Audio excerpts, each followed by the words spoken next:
It's in the Knachten room about the voice and the images, and I was wondering if you can talk a little bit about the background to the film. It's very strange holding a microphone without singing. I feel I'm supposed to be doing something. I think, why don't I use this moment as a microcosm for the fact that the film started from the voice by saying, this is a performative instrument for me. It's very strange. It takes me out of my parlor room personality and delivers me to another place, which is unpredictable, and I like that about it. But, however, I can't do that right now. Because I'm not being paid, baby. I'm sorry about that. I am being paid. Not for that. Neither am I, actually. Fair enough, darling. Fair enough.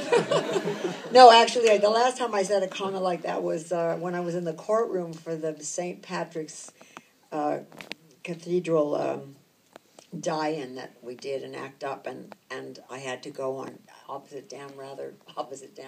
See, I'm confused. It's a talk show, but it was a courtroom. Dan Rather's son, and he was saying something like, "Please tell us what you said to Cardinal O'Connor before you did the die-in." Thank you. And I said, I generally get paid for that sort of thing, and I forgot. This is a courtroom. I didn't even think of it, and everyone burst out laughing, and we were almost thrown out of court, which was great. But I forgot, who knew? And so looking at this thing again, I get confused about it. Do you want a microphone stand? I'll get used to it. I'll have to. It will probably de-evolve my performance style forever. But just 20 minutes. I think they have those Madonna mics. No. That will de-evolve my vocal cords forever.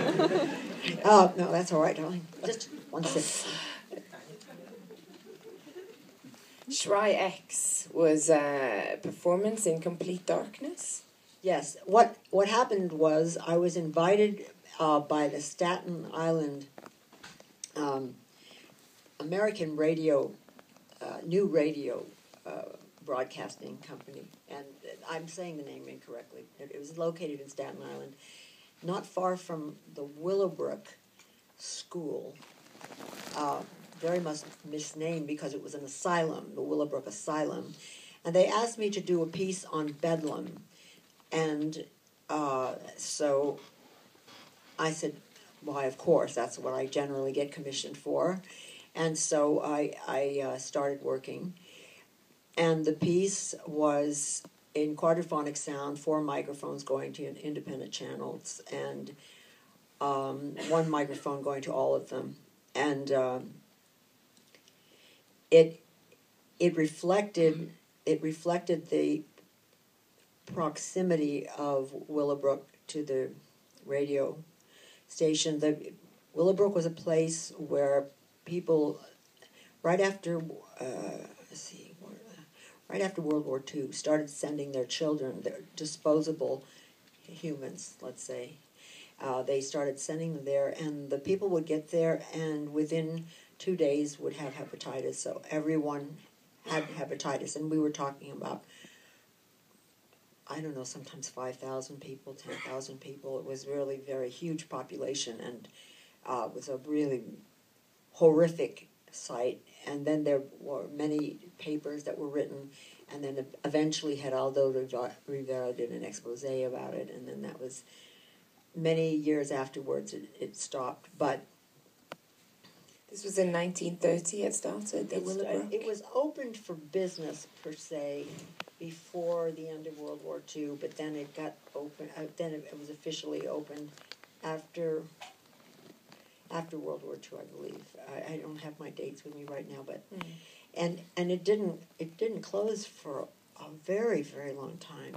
I think I read it was 1987. Yeah, officially. Yeah, and it was really, I mean, for mentally disabled. But they had people in there that had just merely physical disabilities that were confused, as in those days, this was so often the case, for mental disabilities, and let's say what is, quote, a mental disability, that falls under many different categories, as we've found with autistic people, and I'm not qualified to make the gigantic delineation among and between mental states of, quote, incapacity, but a person could presumably say a person in his family, he or she didn't like, had X, Y, or Z, and the person merely be an impediment to the household for some reason that is just financial. And like the island of Leros in eastern Greece, the east of Greece, a person would become completely mad after being in a place like that. So in that case, there were only volunteers that were asked to work at the hospital, and they were fishermen, or they had been people who had been prison guards, because the place was a prison before that. And so, I mean, they didn't know how to give injections. They didn't know anything about this, and they were asked to just experiment on these people, and they were terrified of the people, and the people were terrified of them. And I saw a tremendous amount of footage. I've seen much footage, a lot of footage from places like this. But these places also have